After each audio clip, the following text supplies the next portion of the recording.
You be one of the performer people where we say supposed to stage, where we say don't perform for this place. And after 50 years or Sabo, it doesn't matter. The mama come out and today they remember their mama. Are you come to forget with them? And be 50 years back before today. How you be today? Wakoyo do my dear. It's a thing of celebration. Because an anniversary. When mama they alive, it's so unfortunate most of the children never hold like that.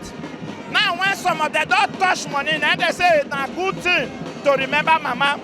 Now better begin, then they remember mama. So now why we equal us, we can't join now to celebrate, to do remembrance for the mother. Wakoyo, don't mind, so na good thing.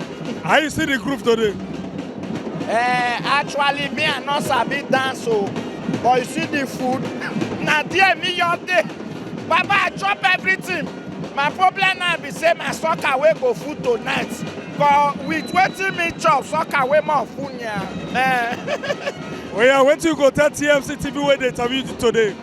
You go Babi your baby. Keep watching TMC TV. Don't touch it down. What do you want? They really do work really in Nigeria. I bet they watch us. Go your door, my dear. Thank you very much.